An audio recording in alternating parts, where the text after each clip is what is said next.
Olá pessoal, boa tarde. Meu nome é Mauro Lins, eu sou médico aqui de Niterói, no Rio de Janeiro.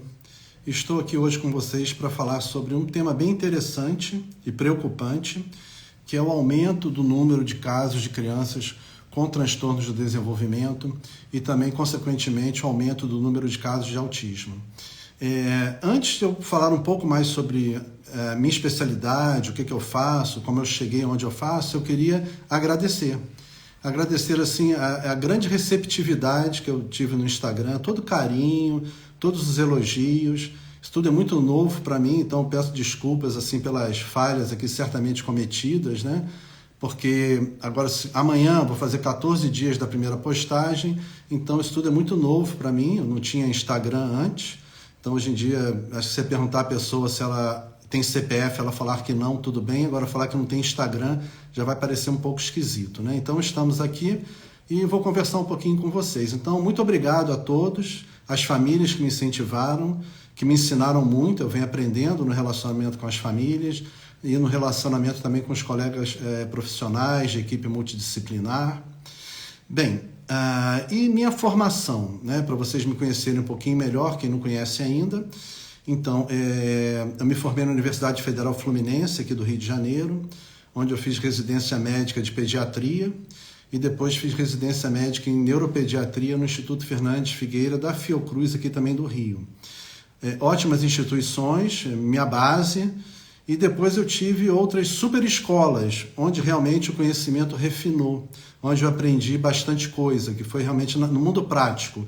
Então, a Associação Pestalozzi de Niterói, onde eu fiquei durante 16 anos, chegando ao cargo de coordenador técnico geral e diretor médico. Então, lá, de forma bem diferente da faculdade e da residência médica também, eu tinha uma estrutura grande de equipe multidisciplinar, onde eu podia interagir com os terapeutas, discutir casos juntos, avaliar crianças juntos, tanto na área de deficiência mais física, digamos assim, as encefalopatias crônicas da infância, chamada na época de paralisia cerebral, como também a parte mais de desenvolvimento, distúrbios do aprendizado, deficiência intelectual, e já tínhamos um núcleo de autismo, então a Pestalozzi sempre foi bastante pioneira nisso, então também me ajudou muito.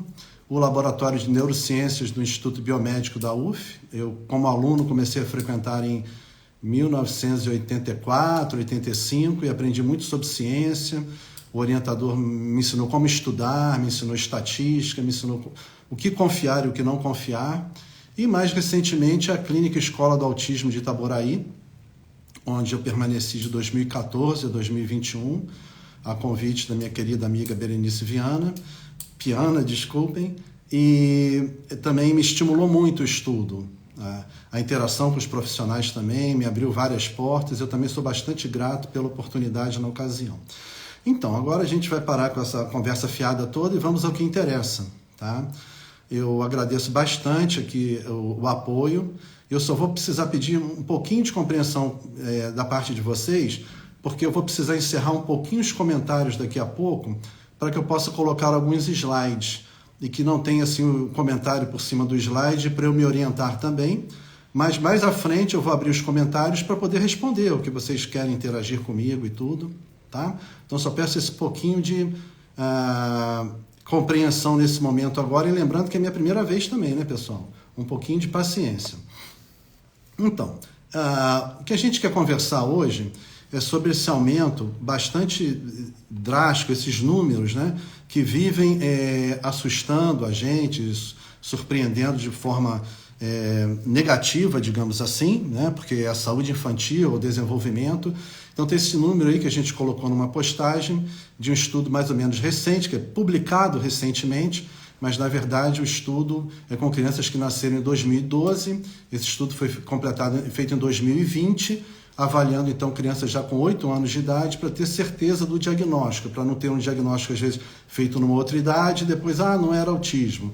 Então, para a gente ter bastante certeza, então 1 a cada 36 crianças. Isso reflete a realidade de quem nasceu em 2012 é um estudo americano e não é aquela coisa que às vezes se fala assim, é coisa de americano. Não. A incidência na Coreia do Sul, por exemplo, é uma incidência que essa de 1 para 30 e poucos crianças já são dados de 2016, de lá, 2014, então tudo bastante antigo. E em outros países, a Suécia, essa prevalência ainda é maior do que a prevalência americana. Então, é uma questão mundial, do mundo árabe, e a dificuldade para dar assistência a essas crianças todas também é uma dificuldade mundial, digamos assim, né? Então, não tem ninguém que esteja dando conta do que está acontecendo. Então, qual a explicação para isso, né? Então, há várias explicações. A explicação mais comum, digamos assim, a mais aceita, do politicamente correto, do que explica tudo isso, está mais ou menos nessa figura que a gente está botando aqui, né? Então, com o aumento da conscientização, que é excelente, é fundamental e é óbvia a necessidade da conscientização, então mais crianças passaram a ser vistas com mais cuidado pelo pediatra e qualquer desenvolvimento peculiar ou sugestivo, atraso de linguagem, dificuldade de socialização, essas crianças começaram a ser avaliadas e encaminhadas mais precocemente e, portanto, recebendo o diagnóstico mais precocemente, que é o principal da questão aqui, um dos fatores principais. O diagnóstico precoce é importante, isso ninguém discute. E como vocês podem ver nesse gráfico, desculpe aí não estar traduzido, mas a linha vermelha de deficiência intelectual e a linha azul de autismo ao longo dos anos. Então, realmente, o diagnóstico de deficiência intelectual foi diminuindo, foi sendo reduzido, ao mesmo tempo que aumentava o diagnóstico de autismo, deixando então claro que indivíduos que eram diagnosticados anteriormente como deficiência intelectual, na verdade eles tinham um diagnóstico de autismo e isso não tinha sido visto, não tinha sido percebido. Então, isso é real, isso é incontestável. Inclusive aconteceu comigo, né, de quando eu estava na Associação Pestalozzi, irmãos que eu diagnostiquei como deficiência intelectual e durante algum tempo achei que fossem deficientes intelectuais, depois perdi o contato e voltei a encontrá-los já adolescentes fazendo o Enem, né, e indo bem nesse mundo escolar, aí já com claro, né, mais claro desse diagnóstico de autismo, e eles nem tinham a deficiência intelectual. Então, assim, a gente tem que ter cuidado com o diagnóstico precoce é importante, mas a gente também não pode apressar certos diagnósticos. Às vezes a criança tem um atraso, tem alguma outra condição que a gente vai esclarecer com o tempo. E também outra situação que explica, né, esse aumento, pessoas, mas não cai no 1 para 36 aqui, porque foi um estudo com crianças, que várias pessoas passaram a receber o diagnóstico quando adultas, né? Eu tenho até casos de assim, a avó agora se dá o diagnóstico, recebeu o diagnóstico e se percebeu, né, nessa condição e tudo bem. Então, mais pessoas puderam se entender melhor, se conhecer melhor, ser melhor compreendidas e ter acesso a abordagens, a terapias, porque não há idade para isso, embora quanto mais cedo melhor, como a gente já falou. Mas isso não explica, né, pelo menos na minha concepção e na concepção de vários estudiosos, o porquê de tantos casos. Porque tanta criança com autismo, será que era assim antigamente?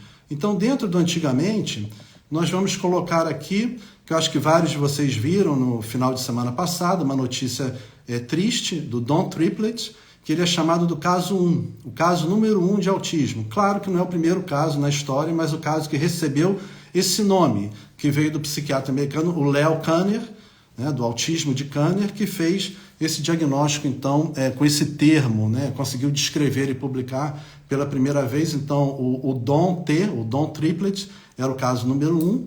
E aí fica a pergunta, enfim, se desde sempre, né, voltar a tela aqui, então, se desde sempre, não, há bastante tempo, sempre houve essa mesma quantidade, essa mesma prevalência de indivíduos crescendo e se desenvolvendo com essa condição, onde estão todos esses adultos agora com autismo? Se lá em 1943, com Leo Kanner, já tivesse tanta criança autista assim, como ficaram esses autistas ao longo dos anos? Como estão os autistas, por exemplo, eu que nasci no início da década de 60? Então fica confuso de explicar. Porque eles estão todos bem, graças a Deus, mas o que a gente não vê, a gente vê no consultório não é uma evolução assim. A gente vê muitas crianças graves hoje em dia, com comprometimento bastante severo, e naquela época, então, sem acesso, sem terapia, sem diagnóstico, sem muita coisa, como essas crianças iriam melhorar? Uma outra questão também, que eu fico às vezes parando para pensar, e a gente conversando com o pessoal mais antigo, com professores, bem, podia não ter tanta conscientização, mas o professor que está acostumado com crianças, ele ia perceber que a criança está apresentando características de autismo, mesmo que ele não iria dar o diagnóstico, mas ele ia sugerir à família procurar alguém, fazer alguma coisa. Eu também me lembro da minha vida escolar, né, de início lá pelos final dos anos 60 e anos 70 e tudo, em uma escola muito grande, com mais de 2.000 alunos. Eu fico imaginando também, assim, eu nunca vi um aluno com estereotipia vocal, com estereotipia motora, com quadro comportamental mais grave, apresentando essa sintomatologia associada. A gente não via isso, né? Tinha, às vezes, o aluno mais levado, mais com funcionamento de comunicação, funcionamento de linguagem dentro do esperado. Então, aí fica esse ponto de interrogação, fica esse questionamento. Então, o que eu vou começar aqui a conversar com vocês, aqui a gente não botando agora a foto do Kanner, né, do Léo Kanner, desse caso número 1. Isso a gente vai explicar no futuro também, eu posso fazer uma postagem e tal, que realmente ele não foi a primeira pessoa a descrever o autismo corretamente, né? Quem descreveu corretamente foi uma ucraniana, em 1925, a Grunia Sukrayeva, desculpem a pronúncia, e ela descreveu um grupo de crianças quase que exatamente com os critérios diagnósticos que a gente tem agora nesse DSM-5, que é o Manual Diagnóstico e Estatístico da Associação Americana de Psiquiatria, a última versão, a versão mais recente, e quase que bate com os critérios diagnósticos. Então, por uma injustiça aí da história, ela não levou o crédito, digamos assim. Tá. Desculpa. Então, voltando aqui, a gente falou da explicação tradicional da medicina, né? Que você tem, então, uma situação genética, há centenas de genes envolvidos no autismo, e que você também tem um risco aumentado pela interação com certos fatores ambientais. Desculpem. Então, como fatores ambientais, o tradicional, que está até uma publicação de 2022 sobre autismo, um trabalho de revisão da revista Nature, é que esses fatores ambientais seriam aqueles clássicos. Idade materna avançada, o que eles consideram avançado acima de 40 anos, prematuridade, diabetes gestacional, utilização de determinados medicamentos. Então, essa era a base, assim, Então, a gente poderia especular, tem mais criança prematura, tem mais mães com diabetes gestacional, mais mães com também obesidade durante a gestação, que aumenta o risco. Sim, tudo isso existe, mas mesmo assim, para vários estudiosos, a conta não fecha, né? E lembrando das explicações tradicionais, vejam essa figura aí de uma explicação tradicional também. Isso aí é anos 50, início dos anos 60, propaganda de cigarro com a mãe grávida fumando e dizendo que além da delícia desse cigarro, o bebê nasceria mais elegante, mais fino. E a ciência aprovava isso. Não tinha protesto, não tinha nenhuma recomendação ao contrário. E mais ou menos nessa estatística, metade das mulheres americanas nos anos 60 fumavam durante a gestação. Porque para a medicina daquela época, né, a placenta era um filtro milagroso que conseguia deter praticamente tudo. Então não tinha problema. Tá? Então vocês verem como as coisas mudam e como a gente tem que principalmente ter humildade no que está falando. A placenta não é um filtro. Esse aqui é o conceito antigo que vocês podem ver no lado da tela. Desenvolvimento é uma programação genética, então é genética e está acabado. Não tem mais nada que possa ser feito. Claro que não. Né? A gente sempre pode trabalhar, sempre há progresso, sempre alguma coisa que possa ser feita. Então, era o conceito antigo que a mãe era apenas uma incubadora. Então, não tem problema que ela faz que nunca vai afetar o feto. Agora, a gente sabe que é o outro lado, o desenvolvimento é um sistema aberto, uma plasticidade do desenvolvimento. Então, alimentos, hormônios, exposição a toxinas ambientais, várias situações podem prejudicar o desenvolvimento em geral da criança, e aqui nós estamos falando do desenvolvimento do sistema nervoso central. Então, a mãe é um ambiente fetal. Então, tem que ter muito cuidado no que chega nesse ambiente fetal. Lembrando que em alguns períodos do desenvolvimento, na vida fetal, o cérebro se desenvolve numa velocidade espantosa, às vezes com milhões de conexões muito rapidamente. Então, de uma simples tira, né, o cérebro chega ao que a gente consegue fazer de tão elaborado, de tão nobre. Então, tem a diferenciação, multiplicação, depois a migração dos neurônios, a organização dos neurônios. É um processo extremamente complexo, trabalhoso e rápido. Então, qualquer esbarrão nesse processo, uma substância do meio ambiente inadequada, várias situações podem realmente comprometer essa sintonia fina tão necessária para esse desenvolvimento.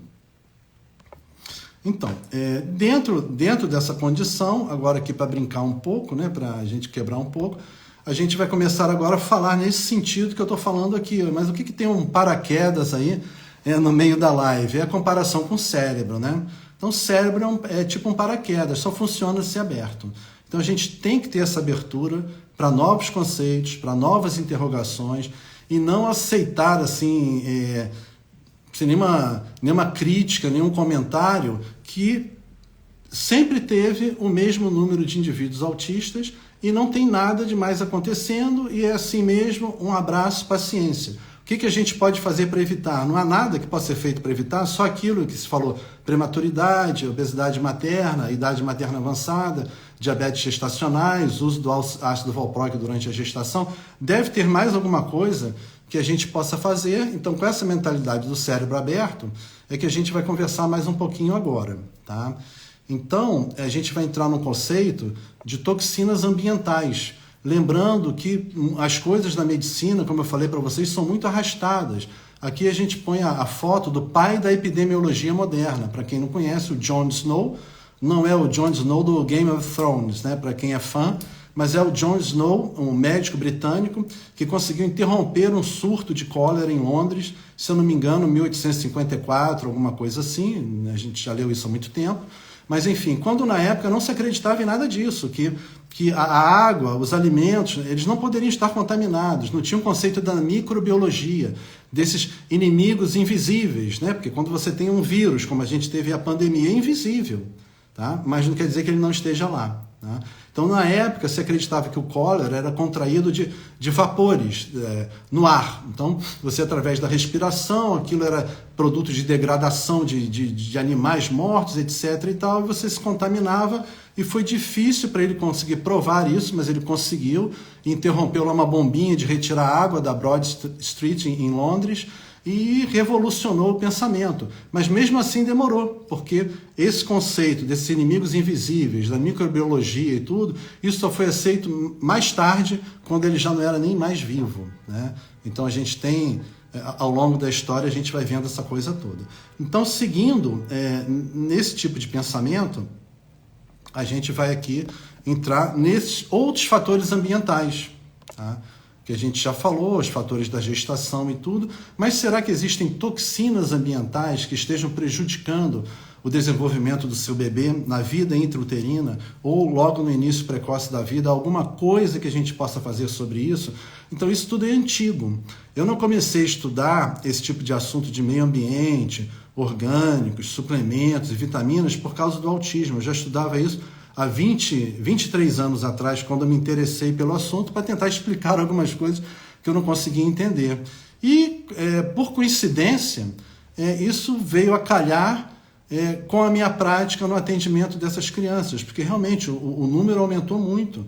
Lá no Instituto Fernandes Figueira, em 1993, 94, tinha um médico dedicado a atender autistas, o falecido professor Adailton, que também me ensinou muito. E realmente a gente achava assim, esse cara atende isso, assim, comentava às vezes um residente com outro, porque praticamente não tinha criança autista, era muito difícil de ver, até mesmo num serviço de referência, tá? A gente tem que ter essa noção. E eu comecei a estudar isso muito lá atrás mesmo, e aqui tem até uma palestra interessante, que está o título em inglês, Nasci Poluído, né? Os inimigos invisíveis do desenvolvimento cerebral precoce. Então, como eu falei, tinha aquele conceito de inimigos invisíveis que ninguém questiona hoje, o inimigo invisível, o microbiológico, o parasita, o vírus, a bactéria, o fungo. Mas será que não existem também inimigos invisíveis químicos no dia a dia? Então foi essa palestra interessante, isso já tem tempo, de 2014, lá no serviço do meu amigo, do Dr. Alisson Mutri, um grande brasileiro pesquisador. e lá na Universidade da Califórnia eu pude falar sobre esse tema que eu gosto tanto, né? Desses inimigos invisíveis. Temos novas toxinas a bordo e como isso pode atrapalhar o nosso desenvolvimento cerebral. E sempre que a gente fala isso, a gente tem que entrar no conceito da epigenética, que vocês podem ler aí, que é essa área emergente de pesquisa científica, que mostra como a influência ambiental, as experiências da criança, o que ela entrou em contato na gestação, o que ela entra em contato agora, o ambiente dela de uma forma geral, pode afetar a expressão dos genes. Então você não tem uma alteração estrutural do gene, mas você muda como ele se expressa, como ele funciona. Então isso muda tudo na medicina, muda vários conceitos. Estudando ou procurando a epigenética, vocês podem se aprofundar mais um pouquinho sobre esse tema.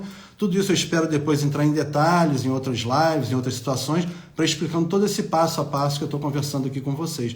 Então, aquela velha ideia que está aqui no segundo parágrafo, que os genes são gravados em pedra, foi refutada. Então, o funcionamento do gene ele pode ser alterado de acordo com a sua vida. Isso explica até aqui, como está no final, que até mesmo gêmeos geneticamente idênticos podem ter diferentes comportamentos, habilidades, saúde e realizações. Se eles são idênticos, era para ser tudo igual, né? Tem a forma física igual, mas o restante depende das interações com o meio ambiente, com o ambiente.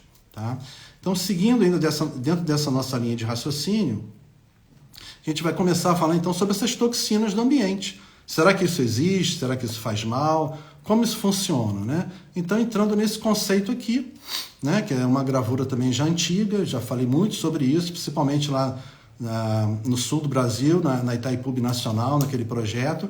Está em inglês, mas assim, da fábrica para o feto. Então, como a poluição ambiental, né, como essa poluição ambiental chega nos animais, as pessoas ingerem derivados ou ingerem, enfim, se alimentam desses animais. E aqui embaixo, no canto inferior esquerdo, pelo menos da minha tela, está a mãe ali com a mãozinha na barriga, está grávida, né? E como esse meio ambiente fetal dela, dependendo do que circula no meio ambiente fetal, pode levar ali na figura do bebê a déficit de QI, problemas de hormônio de tireoide, hiperatividade, questões de comportamento. Então, tem muita gente estudando isso. Isso não é uma alucinação coletiva de alguns pesquisadores nem de alguns médicos. Vocês têm que ter mais atenção a isso, às vezes procurar um consumo mais consciente. A gente vai tentar colocar dicas nas postagens aí para frente, para que você tenha uma vida mais saudável, porque o seu corpo tem contato com substâncias mais saudáveis. Então, continuando ainda dentro dessa linha de raciocínio, né, mostrando que tem estudos interessantes falando até da exposição, tá, a pesticidas. Lembra que eu falei no início aquele artigo da revista Nature? Para quem não está acostumado, a revista Nature é bem famosa, é muito bem conceituada. E nesse artigo de revisão agora de 2022, eles falam daqueles fatores ambientais que eu falei aqui, de idade gestacional, prematuridade, tudo aquilo, como fatores de riscos aceitos. E colocaram ali com ponto de interrogação, ainda como confuso, não esclareceram muito bem ainda, exposição a pesticidas. Tá? Então eles não descartaram. Isso já é bem interessante, porque o pessoal tradicional assim, não afastou. Outras coisas já afastaram, mas, por exemplo, exposição a pesticidas não. E aqui tem um artigo interessante falando do aumento dessa prevalência de autismo em mães, quer dizer, mães que moravam perto de área agrícola muito intensa, como nesse Vale Central da Califórnia, a prevalência de filhos com autismo era mais elevada também. Então, daqui a gente parte, eu já conversei muito sobre isso no passado, essa figura bem interessante da lavoura para o cérebro. Então, quando a gente estimula o consumo orgânico, além de todo o bem para o planeta de uma forma geral, né, essa preocupação devida em preservar o planeta, e você está preservando o solo, a água para onde escorre resíduo de pesticida, etc., mas também você está preservando várias espécies animais e a própria espécie, a espécie humana. Porque várias pessoas são sensíveis. Como eu falei, risco não é maldição, não quer dizer que você teve contato, você vai ter a doença. Mas você está aumentando o risco de você desenvolver a doença. Então você tem que ter cuidado com isso. Tá? Continuando ainda, dentro aqui da nossa exposição, mostrando essas questões diferentes sobre desenvolvimento, eu vou trocar aqui novamente, deixa eu procurar aqui primeiro. Desculpem que é meio novo para mim. Vamos lá. Para quem ainda tem dúvidas sobre como eram as coisas e como são agora, isso aqui dá para ler ali, está pequenininho, mas é o DDT.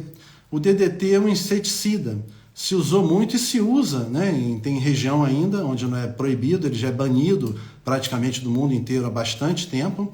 Mas o DDT, utilizado para matar mosquito, é um inseticida, se usou bastante para mosquito, era borrifado assim, em cima das pessoas. Por quê? Porque o DDT não fazia mal. Esse era o conceito, durante bastante tempo. E para vocês terem noção agora, a gente vai colocar aqui como se lida com o DDT agora. Então, antes podia borrifar em todo mundo. Tudo bem, tranquilo, é isso aí e pronto, não tenho o que discutir. Então agora o manuseio do DDT é assim. Então, com a história a gente vai aprendendo muito. A gente vai aprendendo a ser mais humilde, a gente vai aprendendo a abrir a mente. Então, para vocês, familiares, terapeutas e população em geral, acho que, pelo menos a corrente que eu sigo, a gente não está muito satisfeito com essa explicação de que esse aumento de casos é só porque tem mais diagnósticos. Voltando àquela questão, tá, mas onde estavam todas essas crianças quando eu cresci na minha infância? A gente praticamente não via, né? E tem certos comportamentos que são mais intensos e fica difícil você não perceber, mesmo em criança e principalmente quando adolescente. Então a gente tem que ter a mente mais aberta para realmente o que está acontecendo no nosso meio ambiente, se isso pode ter implicações para o desenvolvimento infantil. E ainda, que já me perguntaram aqui, e agora eu estou voltando à resposta, sobre geração C, porque alguns autores também estão colocando que essa privação de estímulo do confinamento que várias crianças ficaram durante a pandemia do Covid, e na época era a recomendação a ser feita, a gente não sabia com o que estava lidando, então é ficar em casa mesmo, como foi orientado para as famílias. A gente não vai entrar nessa discussão aqui, mas o que está sendo discutido agora é que essa privação, não que isso cause autismo, mas também estamos vendo crianças agora com atraso do desenvolvimento, e o nome é esse atraso, então você fica na dúvida, é só um atraso, é porque ficou confinado e ouviu muito menos palavras por dia, já tem estudos mostrando isso, e um tempo de exposição muito maior à tela também. Então, essas crianças ficaram comprometidas ou não? As que ficaram, acredita que seja reversível, mas mesmo assim, esse tipo de atraso nunca é bom, até porque a gente não sabe direito o que está acontecendo e se vai ser assim mesmo. Então, o mundo agora vive várias questões. A tecnologia avançou muito, mas a gente ainda não está prestando atenção a coisas básicas de saúde, como a gente falou, de uma vida mais natural, de um consumo mais consciente. E na dúvida, se isso aí pode trazer algum transtorno ou não, eu acho melhor a gente ficar no chamado princípio da precaução. Existe essa doutrina, né? Que na dúvida você não vai ingerir aquela substância. Faz mal, não faz mal, faz mal, não faz mal, na dúvida você não vai ingerir. E se, assim, para não parecer que é só uma coisa mais alternativa, olha essa outra figura aí, né? Esperando um bebê, você está grávida, esperando um bebê, é uma cartilha da onde? Do governo da Dinamarca, do Ministério do Ambiente da Dinamarca, orientando as gestantes, as grávidas, o que elas não devem ter contato durante a gestação. Eu ainda vou mais além, porque também já tem gente que sabe orientar o cuidado pré-concepcional, ou seja, você está pensando em engravidar, então você já começaria a fazer uma espécie de desintoxicação, você evitaria certos comportamentos, certas exposições, para que aquele meio ambiente fetal que eu falei lá no início esteja mais natural, mais propício para receber um feto. Então, isso é uma campanha do governo da Dinamarca, né? Tem embaixo escrito ali, preparado para a cegonha e tal. Então, se até o governo da Dinamarca está se preocupando com isso, por que motivo? Se nada mudou, é tudo como sempre foi, é só porque se faz mais diagnóstico mesmo. E, para fugir um pouquinho do governo da Dinamarca, olha outra figura interessante. Lá embaixo está escrito FIGO, igual a nossa fruta. FIGO é a Federação Internacional de Ginecologia e Obstetrícia. E também tem parceria ali com o CSF, Universidade da Califórnia em São Francisco. Campanha dessas instituições e mais instituições ainda, falando sobre toxic chemicals, químicos tóxicos, e pregnancy, que eu estou cortando ali em verde, que é gestação, gravidez. Então, mostrando a figura materna grávida, e do lado o meu esquerdo aqui pelo menos, que está em azul mais clarinho, as substâncias que ela deve evitar durante a gestação, e do lado creme orientando como ela deve evitar isso no dia a dia. A gente não vai entrar em detalhes sobre isso agora, mas eu pretendo segmentar em postagens, em reels, em coisas mais rápidas, explicando parte a parte essas dicas de que você, né, que está pensando em engravidar agora, ou que você está grávida, o que você pode fazer para esse seu meio ambiente fetal ficar mais agradável para esse bebê que vem por aí, para você ter, pelo menos ter se esforçado o máximo possível que não seja um meio ambiente poluído e que com isso possa afetar a saúde mental do seu filho. Sempre lembrando que esse tipo de estudo é antigo, isso não é novidade, né? Teve um trabalho da Cruz Vermelha Americana que analisou sangue do cordão umbilical assim que as crianças nasciam, né? Enfiava aquela seringa grande, aspirava o sangue da placenta e mandava para análises. Análises caras, de $10 mil uma análise dessa. Mas o que se encontrou nesse sangue da criança que mal fez, mal nasceu e chorou? 282 substâncias químicas, se eu não me engano, ou 289, tóxicas, que o bebê não escolheu isso. Ele não teve o direito de escolher o que entrar em contato com ele, muito menos a mãe sabia que estava fazendo isso. E dessas substâncias, 180 prováveis ou possíveis carcinógenos. A gente também vê aumento de câncer por aí. A gente não sabe a interação direito disso com o ambiente, não é o objetivo do nosso papo hoje. O objetivo do nosso papo hoje foi de orientar e tentar esclarecer e ter debates do porquê desse aumento do número de crianças com dificuldades de desenvolvimento de uma forma geral. E como o sistema não dá conta. Então agora temos mais clínicas, crianças com tratamentos às vezes intensivos em número de horas e mesmo assim a situação não está fácil. Então alguma coisa está acontecendo e a gente tem que ficar atento sobre isso. Tá? Então agora para passar aqui um slide mais... Não vou ficar muito tempo com vocês, porque tem que abrir tempo para os comentários também. Então, tem a figura aqui bem interessante, que eu gosto muito, que é essa daqui.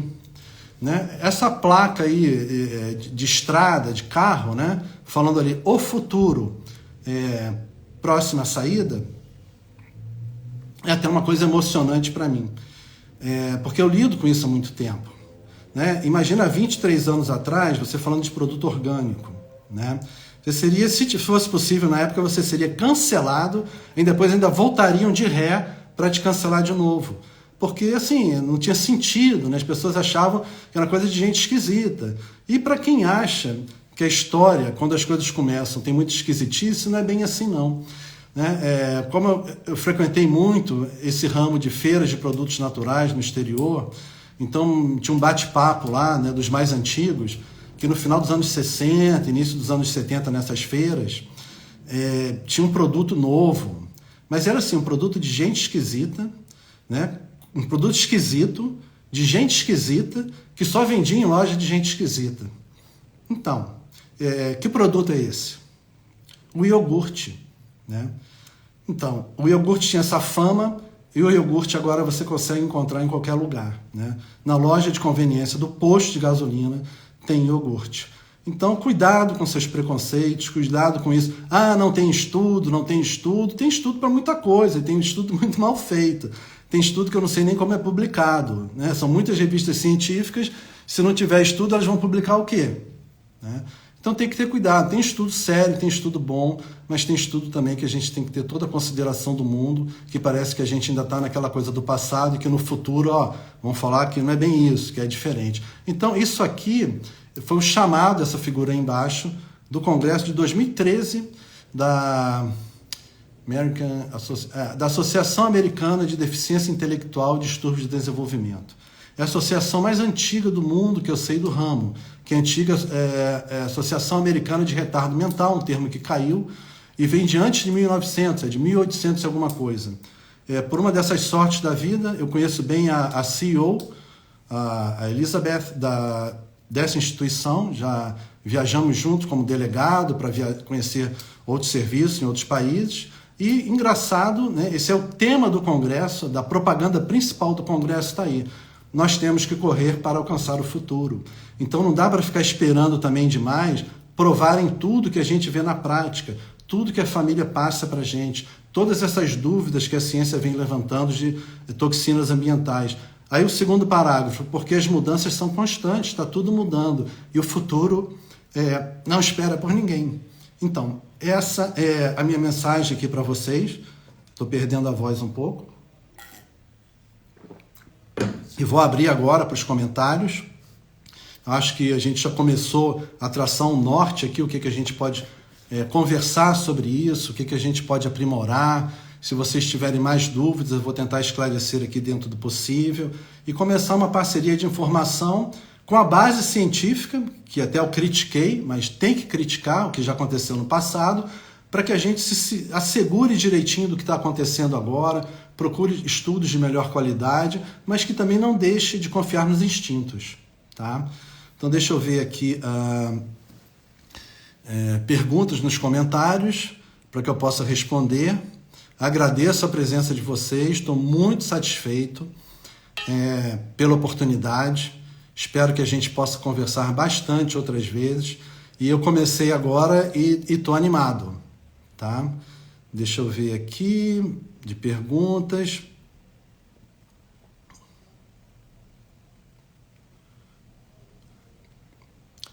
Ou todo mundo entendeu tudo ou ninguém entendeu nada, né? Mas eu sei que é muita informação nova e isso não é fácil de achar, ou às vezes também tem todo o exagero sobre o assunto.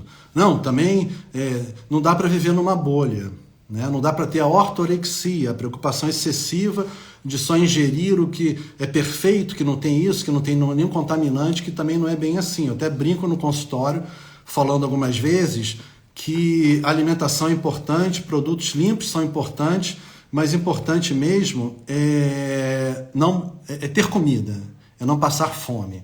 Então isso aí é importante, ainda existe na humanidade, infelizmente, não cabe aqui a gente discutir os motivos, mas também eu não estimulo essa preocupação paranoica com o que você está fazendo no dia a dia, porque isso também faz mal para a cabeça. Então, o meio termo.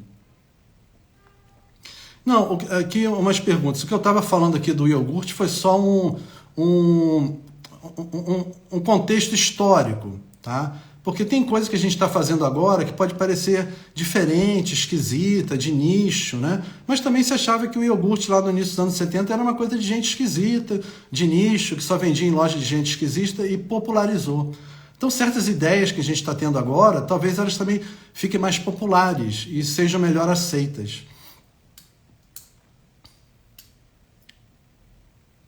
Deixa eu ver mais alguma pergunta aqui. Desculpa, eu não estou muito acostumado, vai passando um pouquinho depressa. A alimentação limpa é sempre importante, né? Ter acesso à alimentação é básico para o ser humano e uma alimentação mais limpa, então, é muito mais importante. Tá?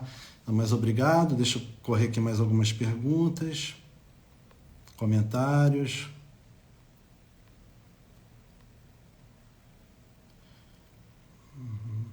Então, aqui perguntando sobre repelente, a criança da época do Zika vírus.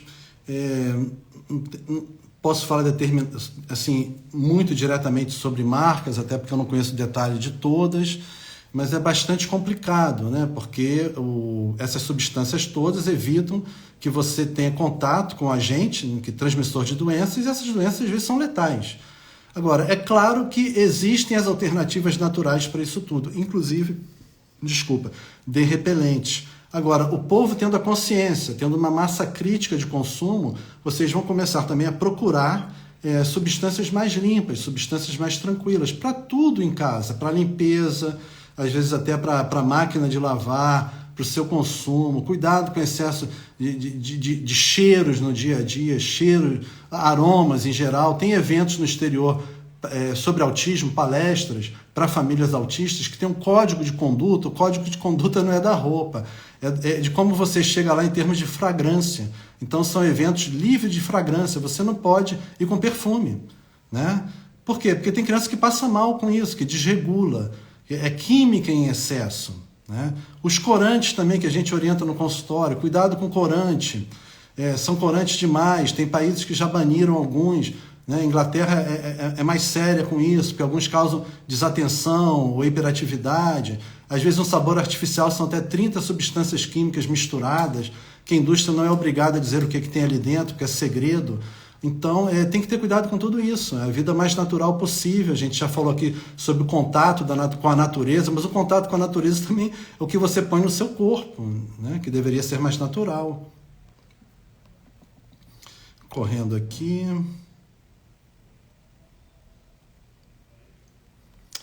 gente agradecendo e tudo. É bem feliz, eu fico com medo de me emocionar, porque eu não sabia que eu me emocionava também tão fácil assim.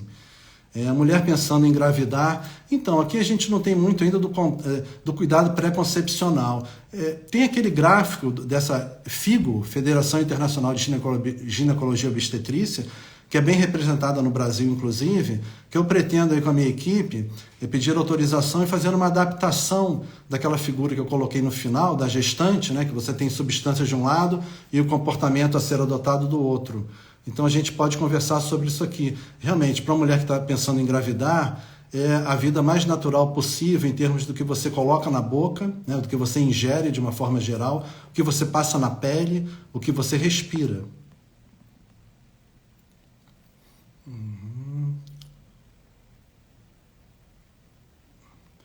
Deixa eu ver aqui mais comentários. Falando também óleos essenciais são bem-vindos, com a prescrição adequada, né? Dentro desse meu circuito aí na indústria de alimentos e suplementos, como eu brinco, né? Eu fui do chá ao cosmético, então eu fiquei desde empresas de chá até empresa de cosméticos e passei por muita coisa, né? Mais agradecimentos aqui, eu que tenho a agradecer pela confiança das famílias, né? Deixa eu ver mais aqui. Então também perguntas, comentários interessantes, né? Descascar mais, né? Frutas da natureza, desembalar menos os produtos industrializados, nada contra, né?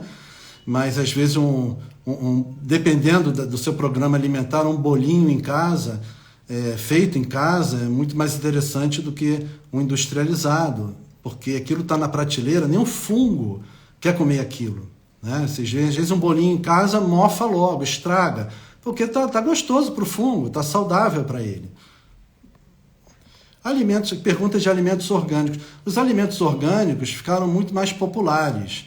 Então, hoje em dia, você na internet, você tem empresas de delivery de orgânicos, os supermercados têm esses programas de orgânicos, o próprio governo brasileiro, pelo que eu me lembro da época que eu trabalhei, tinha um programa de aquisição de alimentos baseado em orgânicos, que algumas escolas públicas adquiriam direto do agricultor orgânico. Se eu tiver contato com esses meus amigos de novo, a gente pode fazer uma live aqui debatendo isso. Então, o orgânico está cada vez mais popular, o acesso agora está mais fácil. Há 20 e poucos anos atrás é que era difícil, né? Aqui, ter hábito dos nossos avós, né?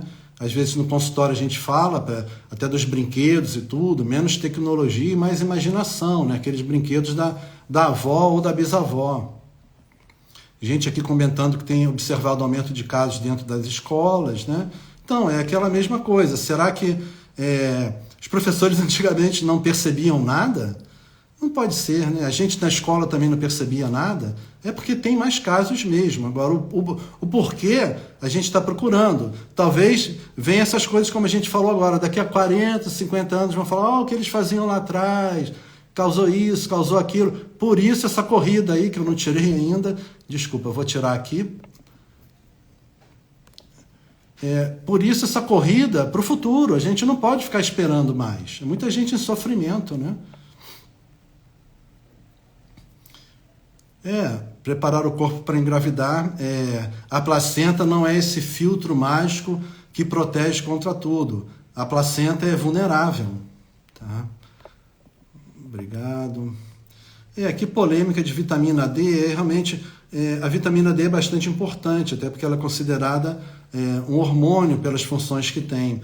De uma forma geral, a linha que eu sigo, os colegas que eu sigo, a gente não recomenda mega dose de vitamina D. Tem colegas que fazem esse protocolo ou fazem essa situação, aí essa justificativa deveria ser com eles. Eu não estimulo esse tipo de procedimento.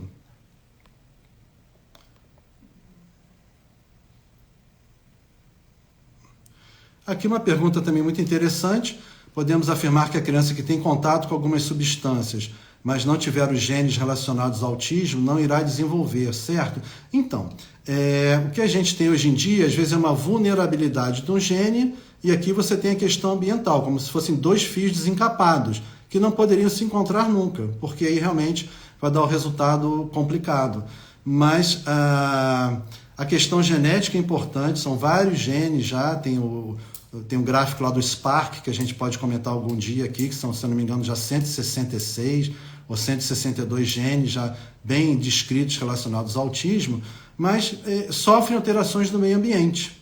Agora, tem gente, como a gente falou, é risco, né? Senão todo mundo que fosse exposto a uma substância ambiental, se ela é 100% danosa para todo mundo, todos estariam doentes. Então, não é exatamente assim, mas para que correr risco, né? Entra no princípio da precaução de novo. Então, aqui não é um combate a tudo que existe de química, porque a química também permitiu o avanço, né, grandes avanços, a conservação dos alimentos é importante para muita coisa, a gente aqui não é contra a química, só que certos produtos químicos não foram corretamente estudados, e a gente tem esses exemplos do passado e fica perguntando agora, tá, e o que está sendo usado agora? Será que é um novo DDT, guardadas as devidas proporções? Sim, o Brasil deve investir, também outro comentário aqui, em campanhas de prevenção na gravidez, é sempre a gravidez mais saudável possível. Tem gente falando aqui de Niterói, né? No campo de São Bento, tem uma feirinha de orgânicos todo sábado de manhã, correto. É difícil fazer uma alimentação saudável na criança com seletividade alimentar. Concordo, então isso tem que ser trabalhado para que dentro dessas limitações seja o mais saudável possível, né? Ensinamento do professor meu antigo, do ano que eu passei na neurologia de adulto lá da UFRJ, saber o que é certo e fazer o que for possível, né? O professor Sérgio Novis. Gente aqui também falando, né? Cortamos embutidos, cortei carnes, alimentos orgânicos, seguindo a alimentação ayurvédica, só me fortaleceu na conduta. Sim, né? É saúde, é natureza. A gente tem essa necessidade, a gente vai conversar sobre. Se deixar, eu vou ficar até amanhã, não se preocupe. Então, sobre a natureza, conceitos que a gente tem antigos, já da biofilia, dessa necessidade quase do nosso DNA em ter contato com a natureza, e que a gente vê agora na decoração. Né? Na decoração, até esse último Casa Cor agora que está ocorrendo em São Paulo, de formas mais orgânicas, de planta, de contato com a natureza, porque realmente a gente se sente melhor na natureza. Ontem assisti até um vídeo bem interessante sobre banho de natureza, vou tentar repostar aqui, que uma mãe também querida me encaminhou. E comentei já sobre o verde, e estou devendo que, eu vou procurar aqui depois o seguidor, que fez o comentário, também não é só verde, tem o azul, tem a praia, e tem estudos sobre isso. Tem grupo do Canadá dedicado ao estudo do benefício dessa exposição ao mar, ao contato com a natureza, praia, também como isso é bom para a saúde mental, praticamente da mesma forma e tal, não tem briga sobre isso, com a exposição ao verde, estar no mato, né? No Meier, aqui também no Rio de Janeiro, sábado, feira orgânica na Dias da Cruz. Então, cada vez mais isso vai ser mais acessível. Havendo consumo, havendo a procura, a agricultura, a indústria provém. Tá? Então, muita gente acha que tem uma briga entre o tradicional e o orgânico e tal. Na minha experiência assim, internacional dentro dessa indústria, o que nós vimos, por exemplo, é a Coca-Cola comprando a Honest Tea, que é uma empresa de chá em garrafinhas, chá gelado e tal, chá Honest Tea, e quem comprou foi a Coca-Cola. Depois, com o sucesso da Honest Tea, que era chá orgânico, mas não comprou para destruir, comprou para investir. Né? Então ficou mais fácil você ter acesso.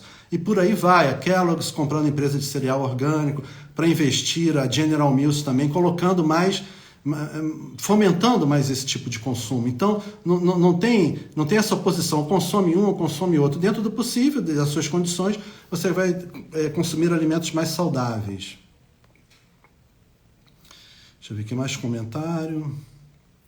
Então, na minha família são vários autistas, nesse momento mais velho 34, mais novo 1 ano e 6 meses. É claro que tem uma hereditariedade, então a gente sabe, tem a questão genética, tá? Mas porque tem mais pessoas apresentando autismo e com isso transmitindo também para outras gerações. Hoje a gente não vai entrar em detalhe, tem estudo recente também falando sobre essa herança, né? Quando você tem um filho autista e tem outros filhos, qual a chance de ser autista?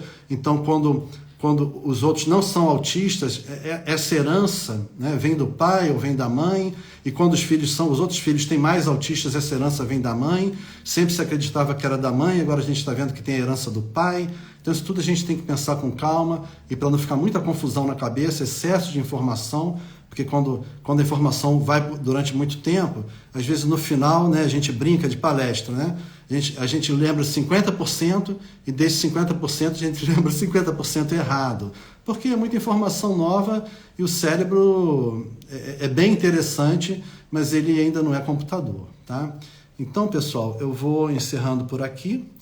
Teremos caixinhas de perguntas, lembrando que tudo isso aqui é novo para mim, né? No início parecia que eu estava entrando no avião e me mandaram para a cabine do piloto, né? Então aquelas luzinhas todas, aquela coisa toda, onde é que eu aperto, com medo de apertar errado. Então, mais comentários aqui no final, contato com a natureza, a gente vai explorar tudo isso aqui, tudo ajuda. Tudo que puder ajudar já não está atrapalhando, tá? O desenvolvimento de uma criança, o sofrimento de cada família, só a família pode imaginar. Eu não sei o que vocês estão passando, eu só imagino. Quem sabe é quem está passando. Então, vamos procurar alternativas, vamos procurar também alternativas junto à natureza. Né? A frase antiga do livro mais famoso aí de Enciclopédia de Medicina Natural, tem lá várias regras, e uma das regras é que a natureza tem poderes de cura. E tem mesmo, né? Então, vários casos na família, 7 casos na família, então realmente tem um fator genético. Tem vários genes relacionados ao autismo. Eu tenho vários pacientes que descobriram doenças genéticas até raras, porque eu sempre fui o chato que fico cobrando. Foi no geneticista, foi ao geneticista.